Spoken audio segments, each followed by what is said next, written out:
최근 미국, 이스라엘과 군사적 충돌을 겪고 있는 이란. 미국과 이스라엘 그리고 이란이 모두 본선에 진출한다면 같은 죄에 배정될 확률은 얼마나 될까요? 결론부터 말씀드리면 그럴 일은 없습니다. 피파는 정치적 분쟁이 있는 국가들을 서로 다른 죄 편성하는 규정을 명시하고 있습니다. 아르메니아와 아제르바이잔, 벨라루스와 우크라이나와 같은 국가들은 양국 간의 정치적 분쟁을 고려하여 월드컵 조별리그에서 같은 죄에 편성되지 않습니다.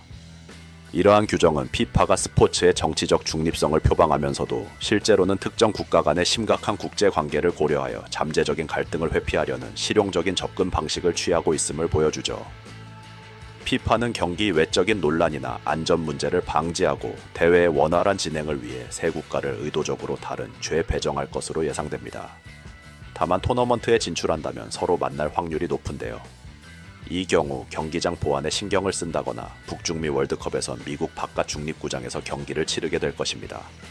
이란 축구 국가대표팀은 현재 국제축구계에서 주목할 만한 위치를 차지하고 있습니다. 2025년 4월 3일 기준 FIFA 랭킹 18위, 이에로 랭킹은 2025년 6월 11일 기준 26위입니다. 이러한 순위는 이란이 아시아 국가 중 최상위권에 속함을 명확히 보여줍니다. 이란은 대한민국, 일본, 사우디아라비아, 호주와 함께 아시아 축구의 5대 강호로 불리며 대륙 내에서 명실상부한 전통, 강호의 지위를 확고히 하고 있습니다.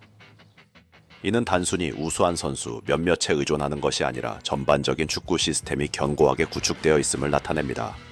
특히 이란은 아시아 내 주요 경쟁국들과의 상대 전적에서 우위를 점하고 있다는 점이 주목할 만합니다. 대한민국, 일본, 호주, 사우디아라비아 등 아시아의 주요 강호들을 상대로 모두 유리한 전적을 보유하고 있습니다. 이러한 상대 전적의 우위는 단순한 실력 차이를 넘어 이란이 특정 상대에 대한 효과적인 전술적 대응 능력을 갖추고 있거나 심리적으로 우위를 점하는 경향이 있음을 나타냅니다. 이란 축구 국가대표팀은 대륙 내 대회에서는 압도적인 성과를 보여왔지만 세계 무대인 피파 월드컵에서는 아직 한계를 넘어서지 못하고 있습니다. 이란은 피파 월드컵에 총 7회 진출했으며 역대 최고 성적은 1978년 대회 조별리그 14위였습니다. 반면 AFC 아시안컵에서는 총 14회 진출하여 1968년, 1972년, 1976년에 걸쳐 총 3회 우승을 기록하며 아시아 최강임을 입증했습니다.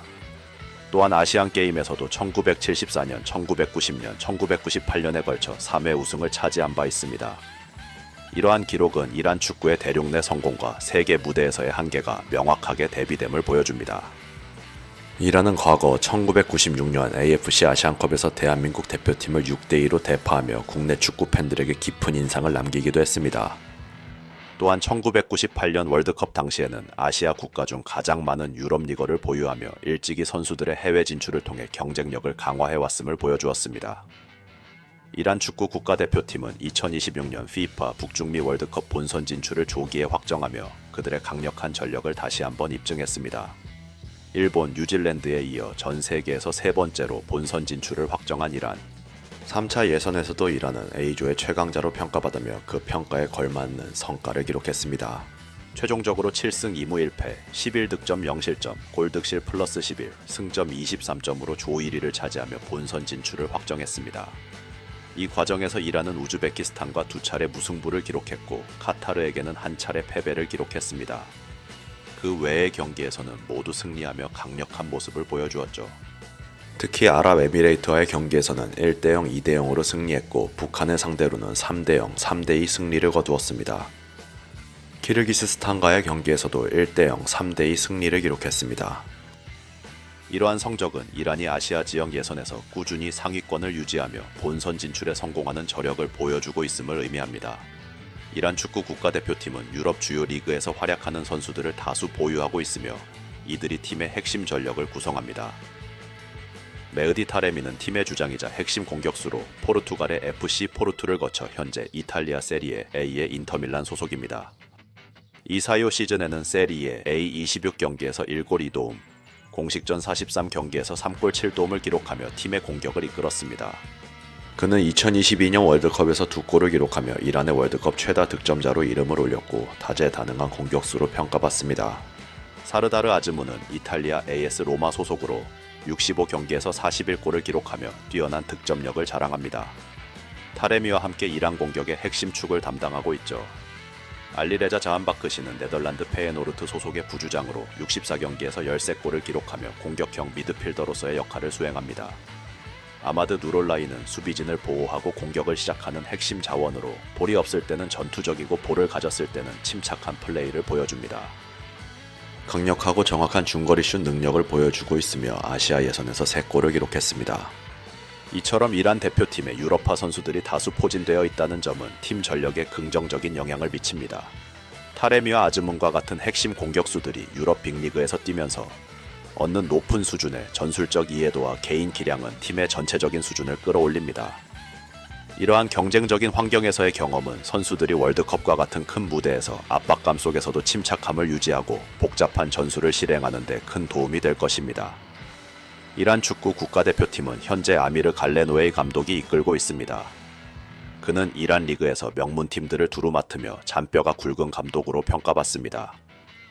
특히 이란이 자국 감독을 선임한 것은 약 12년 만의 일로 갈레노에이 감독은 대표팀 선수들의 면면을 두루 알고 있다는 강점을 바탕으로 빠르게 팀을 안정화시켰습니다.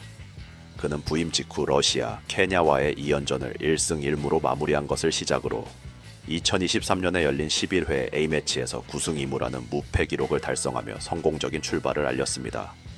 갈레노에이 감독 체제에서 이란의 전술에는 중요한 변화가 감지됩니다.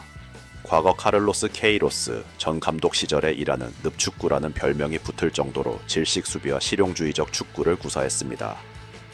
이들은 수비 라인을 극단적으로 내리지 않고 적당한 높이를 유지하며 중원에서부터 상대를 견제하고 촘촘한 선수 간격을 통해 단단한 수비 블록을 형성하여 상대가 페널티 박스 안으로 쉽게 침투하지 못하도록 막았습니다.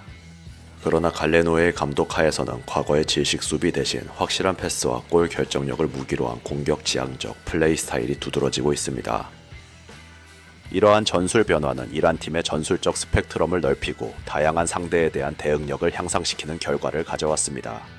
이는 이란이 월드컵 본선에서 과거와는 다른 예측 불가능한 모습을 보여줄 수 있는 잠재력을 가지고 있음을 의미합니다. 감독의 성공적인 전술 변화는 선수단에 대한 깊은 이해와 부임 초기의 인상적인 무패 행진으로 이미 입증되었습니다. 다만 오른쪽 풀백의 불안으로 인한 측면 수비 불안, 타겟맨을 보유하고 있음에도 세트피스 득점수가 적은 점, 월드컵 본선에서의 미숙한 플레이는 이란 축구가 반드시 해결해야 할 점입니다. 2026 FIFA 월드컵이 48개국 체제로 확대되면서 조별리그 통과 가능성은 매우 높습니다. 조 3위에게도 다음 라운드 진출 기회가 주어지므로 이란의 전력을 고려할 때 32강 진출은 현실적인 목표로 보입니다. 그러나 16강 이상의 성적은 여전히 도전적인 과제입니다. 역대 월드컵 성적의 한계와 토너먼트 단계에서 강팀들과의 대결을 고려할 때 대진운과 선수단의 컨디션 관리가 중요한 변수가 될 것입니다.